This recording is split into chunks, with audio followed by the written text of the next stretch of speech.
എല്ലാവർക്കും നമ്മുടെ പുതിയ വീഡിയോയിലേക്ക് സ്വാഗതം. ഇന്നത്തെ നമ്മുടെ റെസിപ്പി നല്ല ചൂട് ചായയുടെ ഒക്കെ ഒപ്പം കഴിക്കാൻ പറ്റിയ നല്ല ടേസ്റ്റി ആയിട്ടുള്ള ഒരു സ്നാക്സ് ആണ്. ഇതിലെ ഫില്ലിങ്ങിനാണെങ്കിലും നല്ല അടിപൊളി ടേസ്റ്റ് ആണ്. അപ്പോൾ നല്ല ടേസ്റ്റി ആയിട്ടുള്ള ഈ ഒരു സ്നാക്സ് എങ്ങനെയാണ് തയ്യാറാക്കുന്നതെന്ന് നമുക്കൊന്ന് കണ്ടു നോക്കാം. ഈ ഒരു വീഡിയോ കണ്ടുകൊണ്ടിരിക്കുന്ന സമയത്ത് നിങ്ങൾക്ക് ഇഷ്ടപ്പെടുവാണെങ്കിൽ മറക്കാതെ തന്നെ ഒരു ലൈക്ക് ബട്ടണും കൂടെ ഒന്ന് ക്ലിക്ക് ചെയ്യണേ. അതിനായിട്ട് ഇതുപോലൊരു പാനിലേക്ക് ഒരു 2-2.5 ടേബിൾ സ്പൂണോളം ഓയിൽ നമുക്ക് ഒഴിച്ചു കൊടുക്കാം. ഞാനിപ്പോൾ ഇതിലേക്ക് സൺഫ്ലവർ ഓയിലാണ് ഒഴിച്ചിരിക്കുന്നത്. നിങ്ങൾ ഏത് ഓയിലാണ് കുക്കിങ്ങിന് എടുക്കുന്നത് ആ ഓയിൽ ഒഴിച്ചു കൊടുക്കാം. എണ്ണ നല്ലപോലെ ഒന്ന് ചൂടായിട്ട് വരുമ്പോഴത്തേക്കും ഇതിലേക്ക് ഒരു 3/4 ടീസ്പൂൺ അളവിൽ ചെറിയ ജീരകം നമുക്ക് ചേർത്ത് കൊടുക്കാം. ഇതൊരു 1.5 ടേബിൾ സ്പൂൺ അളവിൽ വെളുത്തുള്ളി തീരെ പൊടിയായിട്ട് കട്ട് ചെയ്തിട്ടെടുത്താണ് കേട്ടോ. അതും കൂടി ഇട്ട് കൊടുത്തിട്ടുണ്ട്. കൂടാതെ തീരെ ചെറിയൊരു 4 പച്ചമുളക് കട്ട് ചെയ്തതും കൂടി ഇതിലേക്ക് ഇട്ട് കൊടുക്കുകയാണ്. വലുതാണെങ്കിൽ 2 എണ്ണമൊക്കെ ചേർത്ത് കൊടുത്താൽ മതി. ഇനി ഇതെല്ലാം കൂടി ചേർത്ത് നല്ലപോലെ തന്നെ ഇളക്കി ആ ഒരു വെളുത്തുള്ളിയുടെയൊക്കെ ഒരു പച്ച ചൊവ്വയൊന്ന് മാറി വരുമ്പോഴത്തേക്കും ഇതിലേക്ക് നമുക്ക് ഒരു മീഡിയം വലിപ്പമുള്ള സവാള ഇതുപോലെ ചെറിയതായിട്ട് കട്ട് ചെയ്തിട്ടെടുത്താണ്. അപ്പോൾ സവാളയും കൂടി ഇട്ട് കൊടുത്തിട്ട് നല്ലപോലെ തന്നെ നമുക്കിത് ഇളക്കി കൊടുക്കാം. സവാളയൊക്കെ നമ്മൾ സാധാരണ ഫില്ലിംഗ് ഉണ്ടാക്കുന്നതിൻ്റെ അത്രയും വഴണ്ടങ്ങ് പോകണ്ട, അത്യാവശ്യം നമുക്കിതൊന്ന് വാടി കിട്ടിയാൽ മതി. അപ്പോൾ നല്ലപോലെ തന്നെ ഇളക്കി കൊടുത്ത് സവാള ഇവിടെ നിന്ന് വാടി വന്നിട്ടുണ്ട്. ഇനി നമുക്കിതിലേക്ക് ചേർത്ത് കൊടുക്കേണ്ടത് ഇതൊരു 1/2 കപ്പ് അളവിൽ സ്പ്രിംഗ് ഓനിയൻ ആണ്. ഇനി അഥവാ നിങ്ങളുടെ കയ്യിൽ സ്പ്രിംഗ് ഓനിയൻ ഇല്ലെങ്കിൽ ഒരു 2 സവാള ഇതിലേക്ക് ചേർത്ത് കൊടുത്താൽ മതി. ഒരെണ്ണം ഇപ്പോൾ ചേർത്ത് കൊടുത്തിരിക്കുന്നത്, അതിന് പകരമായിട്ട് 2 സവാള ചെറുതായിട്ട് കട്ട് ചെയ്തിട്ട് ഇട്ട് കൊടുത്താൽ മതി. അതുപോലെ തന്നെ ഒരു മീഡിയം വലിപ്പമുള്ള ക്യാപ്സിക്കം ഇതുപോലെ ചെറിയതായിട്ട് കട്ട് ചെയ്തിട്ടെടുത്താണ്. ക്യാപ്സിക്കം നമുക്ക് ഏത് കളറിലുള്ള വേണമെങ്കിലും ചേർത്ത് കൊടുക്കാം കേട്ടോ. ഞാനിപ്പോൾ ഈ ഒരു മഞ്ഞ കളറിലുള്ള എടുത്തതെന്നേ ഉള്ളൂ. ഇതിന് പകരമായിട്ട് ഗ്രീനോ റെഡോ വേണമെങ്കിൽ നമുക്ക് ചെറുതായിട്ട് കട്ട് ചെയ്തിട്ട് ഇതിലേക്ക് ഇട്ട് കൊടുക്കാം. ഇനി ഇത് രണ്ടും കൂടി ചേർത്തിട്ട് നന്നായിട്ട് ഇടന്ന് ഇളക്കി കൊടുക്കാം. തീ ഒരുപാട് നമ്മൾ കുറയ്ക്കേണ്ട, ഒരു മീഡിയം ഫ്ലെയിമിൽ ഇട്ട് കൊടുത്തിട്ട് ഇടന്ന് ഇളക്കി കൊടുത്താൽ മതി. അപ്പോൾ ഇത് രണ്ടും കൂടി ചേർത്ത് നന്നായിട്ട് ഇളക്കി അതൊന്ന് വാടി വരുമ്പോഴത്തേക്കും ഇനി നമുക്ക് ഇതിലേക്ക് ചേർത്ത് കൊടുക്കേണ്ടത് ഇതൊരു 2 മീഡിയം വലിപ്പമുള്ള തക്കാളി ഇതുപോലെ ചെറിയതായിട്ട് കട്ട് ചെയ്തിട്ടെടുത്താണ്. തക്കാളി നമ്മൾ ഇതിലേക്ക് ചേർത്ത് കൊടുക്കുമ്പോൾ പ്രത്യേകം ശ്രദ്ധിക്കണേ, അതിൻ്റെ ഒരു വെള്ളവും കുരുവും കളഞ്ഞിട്ട് ആ ഒരു കട്ടിയുള്ള ഭാഗം മാത്രം വേണം ഇതിലേക്ക് ചേർത്ത് കൊടുക്കാൻ വേണ്ടിയിട്ട്. ഇനി നമുക്കിതിലേക്ക് വേണ്ടത് ഒരു മീഡിയം വലിപ്പമുള്ള ക്യാരറ്റ് ഇതുപോലെ ഗ്രേറ്റ് ചെയ്തെടുത്തതോ അല്ലെങ്കിൽ തീരെ പൊടിയായിട്ട് കട്ട് ചെയ്തിട്ട് ഇതിലേക്ക് ചേർത്ത് കൊടുത്താലും മതി. അപ്പോൾ ഇനി ഇത് രണ്ടും കൂടി ചേർത്ത് നമുക്കൊന്ന് ഇളക്കിയിട്ടെടുക്കാം. ഒരു മീഡിയം ടു ഹൈ ഫ്ലെയിമിൽ ഇട്ട് കൊടുത്തിട്ട് തന്നെ ഇളക്കി കൊടുക്കാം കേട്ടോ, അല്ലെങ്കിൽ ഒരുപാട് ഒരു പച്ചക്കറിയിൽ നിന്നൊക്കെ ഒരു വെള്ളം അങ്ങ് ഇറങ്ങും. അപ്പോൾ ഒരു മീഡിയം ടു ഹൈ ഫ്ലെയിമിൽ ഇട്ട് കൊടുത്തിട്ട് തന്നെ ഇതുപോലെ നന്നായിട്ട് ഇളക്കി കൊടുക്കുക. ഇനി ഇതിലേക്ക് ആവശ്യത്തിനുള്ള ഉപ്പും ഇതിലേക്കൊരു 3/4 ടീസ്പൂൺ അളവിൽ കുരുമുളക് പൊടിയും കൂടി ചേർത്ത് കൊടുക്കാം. ആദ്യം നമുക്കൊരു 3/4 ടീസ്പൂൺ ചേർത്ത് കൊടുക്കാം. എന്നിട്ട് ലാസ്റ്റ് എരിവ് നോക്കിയിട്ട് വേണമെങ്കിൽ ചേർത്ത് കൊടുത്താൽ മതി. ഈ ഒരു വെജിറ്റബിൾസ് ഒക്കെ ഒരുപാട് ഇങ്ങ് വെന്ത് പോകരുത്, ഏകദേശം ഒരു 3/4 ഭാഗത്തോളം നമുക്ക് വെന്ത് കിട്ടിയാൽ മതി. ഇതിപ്പോൾ ഇവിടെ ഒരു പകുതി വേവായിട്ടുണ്ട്. ഈ ഒരു പകുതി വേവായി വരുമ്പോഴത്തേക്കും ഇനി നമുക്കിതിലേക്ക് ചേർത്ത് കൊടുക്കേണ്ടത് ഇതുപോലെ ചിക്കനാണ്. ഇതൊരു 300 ഗ്രാം എല്ലില്ലാത്ത ചിക്കന് കുറച്ച് കുരുമുളക് പൊടിയും മഞ്ഞൾപ്പൊടിയും ഉപ്പും ഇട്ട് കൊടുത്ത് ഞാനൊന്ന് വേവിച്ചിട്ടെടുത്താണ്. അപ്പോൾ ചിക്കൻ ഒന്ന് വേവിച്ചെടുത്തതിന് ശേഷം ഇത് കണ്ടില്ല ഇതുപോലെ ചെറിയ പീസാക്കി നമ്മൾ കൈ കൊണ്ട് തന്നെ ഒന്ന് പിച്ചി ഇട്ട് കൊടുക്കുക. അപ്പോൾ ചിക്കനും കൂടി ഇനി ഇതിലേക്ക് ഇട്ട് കൊടുത്തിട്ട് ഒരു 2-3 മിനിറ്റോളം മീഡിയം ടു ഹൈ ഫ്ലെയിമിൽ ഇട്ട് കൊടുത്തിട്ട് തന്നെ ഇളക്കിയിട്ടെടുക്കാം. ഒരു 2-3 മിനിറ്റോളം ചിക്കനും ചേർത്ത് നമ്മൾ ഇളക്കിയതിന് ശേഷം ഇനി നമുക്കിതിലേക്ക് ആവശ്യത്തിനുള്ള പൊടികൾ ചേർത്ത് കൊടുക്കാം. ഇതിലേക്ക് ആദ്യം ഒരു 2 ടീസ്പൂൺ അളവിൽ കാശ്മീരി മുളക് പൊടി ചേർത്ത് കൊടുക്കുകയാണ്. കാശ്മീരി മുളക് പൊടി ആയതുകൊണ്ടാണ് 2 ടീസ്പൂൺ ചേർത്ത് കൊടുത്തിരിക്കുന്നത്. സാധാരണ നല്ല എരിവുള്ള മുളക് പൊടിയാണെങ്കിൽ നിങ്ങളുടെ ഒരു എരിവിനനുസരിച്ച് മാത്രം ചേർത്ത് കൊടുക്കുക. അതുപോലെ തന്നെ ഒരു 1/2 ടീസ്പൂൺ അളവിൽ മല്ലിപ്പൊടിയും ഇതൊരു 1 ടീസ്പൂൺ അളവിൽ ചിക്കൻ മസാലയാണ്. 1/2 ടീസ്പൂൺ അളവിൽ ഗരം മസാലയും ഇതിലേക്ക് ഒരു 1/4 ടീസ്പൂൺ അളവിൽ മഞ്ഞൾപ്പൊടിയും കൂടി ചേർത്ത് കൊടുത്തിട്ട് നമുക്കിത് നന്നായിട്ട് ഇളക്കിയിട്ടെടുക്കാം. ഞാനിതിലേക്ക് വീണ്ടും ഒരു ടീസ്പൂൺ കാശ്മീരി മുളക് പൊടിയും കൂടി ചേർത്ത് കൊടുക്കുകയാണ് കേട്ടോ. അപ്പോൾ ടോട്ടൽ ഇതിലേക്ക് ഞാൻ 3 ടീസ്പൂൺ അളവിൽ കാശ്മീരി മുളക് പൊടി ചേർത്ത് കൊടുത്തിട്ടുണ്ട്. ആ ഒരു പൊടികളുടെ എല്ലാവരും പച്ചച്ചുവയൊന്ന് മാറി വന്നതിന് ശേഷം ഇനി നമുക്കിതിലേക്ക് നമ്മൾ പിസ്സക്കകത്തൊക്കെ ഇടുന്ന ഒറിഗാനാണ് കേട്ടോ. ഇതൊരു 1/2 ടീസ്പൂൺ നമുക്കിതിലേക്ക് ചേർത്ത് കൊടുക്കാം. അതുപോലെ തന്നെ ഒരു 2-2.5 ടേബിൾ സ്പൂൺ അളവിൽ ടൊമാറ്റോ കച്ചപ്പും കൂടി ചേർത്ത് കൊടുത്തിട്ട് നന്നായിട്ട് ഇളക്കിയിട്ടെടുക്കാം.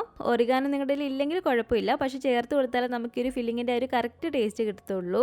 ലാസ്റ്റായിട്ട് നമുക്കിതിലേക്ക് ഒരു 1.5 ടേബിൾ സ്പൂൺ അളവിൽ മല്ലിയില ചെറുതായിട്ട് കട്ട് ചെയ്ത് ഇട്ട് കൊടുക്കാം. ഇനി ഇതിൻ്റെ എരിവ് ഒന്ന് നോക്കാം കേട്ടോ. എരിവ് നിങ്ങൾക്ക് വേണമെന്നുണ്ടെങ്കിൽ മാത്രം ഇതുപോലെ ലാസ്റ്റ് കുറച്ച് കുരുമുളക് പൊടിയും കൂടി ചേർത്ത് കൊടുക്കാം. അതിന്റെ അളവ് ഞാൻ പറയുന്നില്ല, നിങ്ങൾ ഒരു എരിവ് നോക്കിയിട്ട് വേണമെങ്കിൽ മാത്രം അതിനനുസരിച്ച് ചേർത്ത് കൊടുക്കുക. അപ്പോൾ ഇത്രയുള്ള കേട്ടോ നല്ല ടേസ്റ്റി ആയിട്ടുള്ള നമ്മുടെ ഈ ഒരു ഫില്ലിംഗ് ഇവിടെ റെഡി ആയിട്ടുണ്ട്. ഉപ്പ് എന്തെങ്കിലും കുറവുണ്ടെങ്കിൽ ലാസ്റ്റ് നോക്കിയിട്ട് ചേർത്ത് കൊടുക്കുക.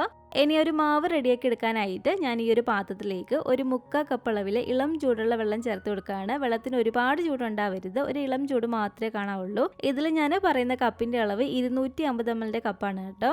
അതേ അളവിൽ തന്നെ 3/4 കപ്പ് അളവിൽ ഇളം ചൂടുള്ള പാലും കൂടി നമുക്ക് ഇതിലേക്ക് ഒഴിച്ചു കൊടുക്കാം. ഇതൊരു 2 ടേബിൾ സ്പൂൺ അളവിൽ പഞ്ചസാരയാണ്. പഞ്ചസാരയും കൂടി ഇട്ട് കൊടുത്തിട്ടുണ്ട്. 1/2 കപ്പ് അതായത് ഒരു 125 ml സൺഫ്ലവർ ഓയിൽ ഒഴിച്ചു കൊടുക്കുകയാണ്. 1 ടീസ്പൂൺ അളവിൽ വിനാഗിരിയും കൂടി ചേർത്ത് കൊടുക്കുകയാണ് കേട്ടോ. ഇത് 1 ടേബിൾ സ്പൂൺ അളവിൽ ഇൻസ്റ്റൻറ്റ് ഈസ്റ്റ് ആണ്. ഡ്രൈഡ് ഈസ്റ്റ് ആണെങ്കിൽ നമ്മൾ ഇതിലേക്ക് ഡയറക്റ്റ് ഇട്ട് കൊടുക്കരുത്. ഇളം ചൂടുള്ള പാലിൽ ഈസ്റ്റും പഞ്ചസാരയും കൂടി ചേർത്ത് മിക്സ് ചെയ്ത് അതൊന്ന് പൊങ്ങി വന്നതിന് ശേഷം ആ ഒരു മിക്സ് വേണം ഇതിലേക്ക് ഒഴിച്ചു കൊടുക്കാൻ വേണ്ടിയിട്ട്. ഇനി നമുക്ക് ഇതിലേക്ക് വേണ്ടത് ഇതുപോലൊരു കോഴിമുട്ടയാണ്. മുട്ടയുടെ വെള്ളയും മഞ്ഞ ഇതുപോലെ വേർതിരിച്ച് വേണം എടുക്കാൻ വേണ്ടിയിട്ട്. ഈ ഒരു മഞ്ഞ നമുക്ക് മാറ്റി വെക്കാം, അത് നമുക്ക് ലാസ്റ്റത്തേക്ക് മതി. ഇപ്പോൾ ഈ ഒരു മുട്ടയുടെ വെള്ളം ഇതിലേക്ക് ഒഴിച്ചു കൊടുക്കുകയാണ്. ഇനി ഇതെല്ലാം കൂടി ചേർത്ത് നല്ലപോലെ ഇതിനൊന്ന് മിക്സ് ചെയ്തതിന് ശേഷം ഇതിലേക്ക് നമുക്കൊരു 4 കപ്പ് അളവിൽ മൈദ ചേർത്ത് കൊടുക്കാം.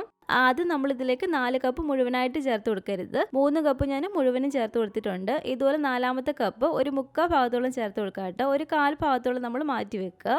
അത് ലാസ്റ്റ് നമ്മൾ ഈ ഒരു മാവ് കുഴച്ചെടുക്കുന്ന സമയത്ത് ആവശ്യമുണ്ട്. മൈദ ഇട്ട് കൊടുത്തതിന് ശേഷം ഇതിലേക്ക് ആവശ്യത്തിനുള്ള ഉപ്പും കൂടി ചേർത്ത് കൊടുക്കുകയാണ്. ഈ ഒരു സമയത്ത് നമ്മൾ കൈവച്ചിട്ട് മിക്സ് ചെയ്യേണ്ട. ഏതെങ്കിലും ഒരു തവിയുടെ വലിയൊരു പിടി വെച്ചിട്ട് ഇതുപോലെ നന്നായിട്ടൊന്ന് മിക്സ് ചെയ്ത് കൊടുത്താൽ മതി. ഈ ഒരു സമയത്ത് ഇത് കുറച്ചൊരു ലൂസായിട്ടാണ് ഇരിക്കുന്നത്. അപ്പോൾ അതുകൊണ്ടാണ് നമ്മൾ കൈവച്ചിട്ട് മിക്സ് ചെയ്യാതെ ഇതുപോലൊരു തവിയുടെ വലിയൊരു പിടി വെച്ചിട്ട് നല്ലപോലെ തന്നെ മിക്സ് ചെയ്തിട്ട് എടുക്കുക. ഇതുപോലെ നമ്മളൊന്ന് മിക്സ് ചെയ്തെടുത്തതിന് ശേഷം നമ്മളൊരു 1/4 കപ്പ് മൈദ മാറ്റി വെച്ചിരുന്നില്ലേ, ആ ഒരു 1/4 കപ്പ് മൈദ ഇതിലേക്ക് മുഴുവനായിട്ട് ചേർത്ത് കൊടുക്കുക. എന്നിട്ട് ഈ ഒരു മൈദ നമ്മൾ ചേർത്ത് കൊടുത്തതിന് ശേഷം വേണം കൈവച്ചിട്ട് നല്ലപോലെ തന്നെ കുഴച്ചിട്ടെടുക്കാൻ വേണ്ടിയിട്ട്. നല്ല സോഫ്റ്റ് മാവായിട്ട് നമ്മളൊന്ന് കുഴച്ചിട്ടെടുക്കാം കേട്ടോ, ഇതുപോലെ. അപ്പോൾ മാവ് നല്ല സോഫ്റ്റ് ആക്കി ഞാനൊന്ന് കുഴച്ചെടുത്തിട്ടുണ്ട്. ഈ ഒരു പാത്രത്തിലേക്ക് കുറച്ച് ഓയിലൊന്ന് സ്പ്രെഡ് ചെയ്തതിന് ശേഷം ഈ ഒരു മാവ് വെച്ച് കൊടുത്തിട്ട് അതിൻ്റെ മുകളിലേക്ക് നമുക്ക് ഓയിലൊന്ന് സ്പ്രെഡ് ചെയ്ത് കൊടുക്കാം. ഇനി ഒരു കോട്ടൺ തുണി നമ്മൾ വെള്ളത്തിൽ മുക്കി നല്ലപോലെ തന്നെ ഒന്ന് പിഴിഞ്ഞതിന് ശേഷം ഇതിലേക്കൊന്ന് കവർ ചെയ്ത് കൊടുക്കുക. അല്ലെങ്കിൽ ഇതുപോലൊരു ക്ലിംഗ് വാപ്പ് വെച്ചിട്ട് നമ്മൾ കവർ ചെയ്തതിന് ശേഷം ഇതൊരു 1 മണിക്കൂർ നേരത്തേക്കൊന്ന് റെസ്റ്റ് ചെയ്യാൻ വേണ്ടിയിട്ട് വെക്കാം കേട്ടോ. ഇത് കണ്ടില്ല, ഇതുപോലെ ഒന്ന് പൊങ്ങി വന്നാൽ മതി. ഇതുപോലെ പൊങ്ങി വന്നതിന് ശേഷം നമ്മൾ ഇനി ഒരുപാട് സമയത്ത് റെസ്റ്റ് ചെയ്യാൻ വെക്കരുത് കേട്ടോ. അപ്പോൾ തന്നെ നമ്മൾ റെഡിയാക്കി എടുക്കേണ്ടതാണ്.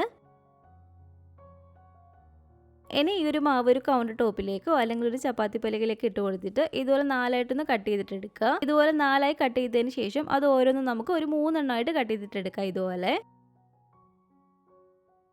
അപ്പോൾ എല്ലാം തന്നെ ഇതുപോലെ കട്ട് ചെയ്തെടുത്തിട്ടുണ്ട്. 12 എണ്ണം ഞാനിവിടെ കട്ട് ചെയ്തെടുത്തിട്ടുണ്ട് കേട്ടോ. ഇനി ഇതിൽ നിന്ന് ഒരു മാവ് എടുത്തിട്ട് കൈ കൊണ്ട് നമ്മൾ നല്ലപോലെ തന്നെ ഉരുട്ടിയിട്ടെടുക്കാം കേട്ടോ. ഇനി നമ്മളിത് ഏത് ട്രെയിലാണോ ബേക്ക് ചെയ്തിട്ട് എടുക്കുന്നത് ആ ഒരു പാത്രത്തിലേക്ക് ഒരു ബട്ടർ പേപ്പർ ഇട്ട് കൊടുത്തിട്ടുണ്ട്. കുറച്ച് ഓയിലും കൂടി ഇതുപോലെ ഒന്ന് സ്പ്രെഡ് ചെയ്ത് കൊടുത്തതിന് ശേഷം ഇതുപോലെ ഉരുട്ടി ചെയ്ത് നമുക്ക് ഇതിലേക്ക് വെച്ച് കൊടുക്കാം. വീണ്ടും ഇതുപോലെ ഒരു മാവ് എടുത്തിട്ട് ഇതുപോലെ ഉരുട്ടിയതിന് ശേഷം കുറച്ച് ഗ്യാപ്പ് ഇട്ട് വേണം കേട്ടോ നമ്മൾ വെച്ച് കൊടുക്കാൻ വേണ്ടിയിട്ട്. ഇതുപോലെ ഇത്രയെങ്കിലും ഗ്യാപ്പ് ഇട്ടിട്ട് നമ്മളൊന്ന് വെച്ച് കൊടുക്കുക.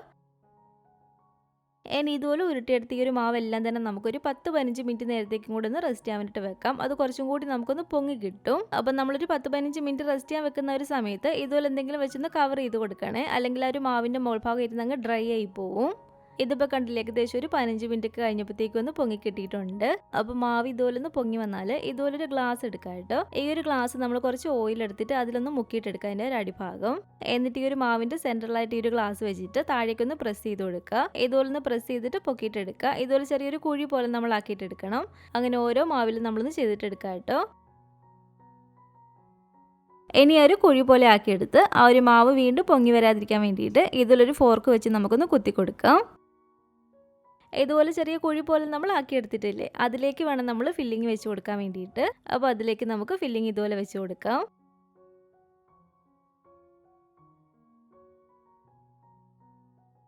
ഇത് നമ്മൾ ആദ്യമേ മാവ് റെഡിയാക്കിയ സമയത്ത് മുട്ടയുടെ വെള്ളം ഒഴിച്ചു കൊടുത്തിട്ട് മഞ്ഞ മാറ്റി വെച്ചിരുന്നു. ആ ഒരു മഞ്ഞ എടുത്തിട്ട് ഇതിലേക്ക് നമുക്ക് കുറച്ച് ഉപ്പ് ചേർത്ത് കൊടുത്തിട്ടൊന്ന് മിക്സ് ചെയ്തിട്ട് എടുക്കാം.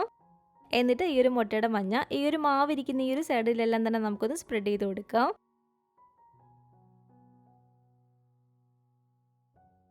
ഇനി ഇത് കാണുമ്പോൾ ചെറിയൊരു ഭംഗിക്ക് വേണ്ടിയിട്ട് മാത്രം തക്കാളിയുടെ ഒരു പീസ് ഇതുപോലെ ചെറുതായിട്ട് കട്ട് ചെയ്തതും ചെറിയൊരു ക്യാപ്സിക്കത്തിൻ്റെ പീസും കൂടെ ഒന്ന് വെച്ച് കൊടുക്കുകയാണ്.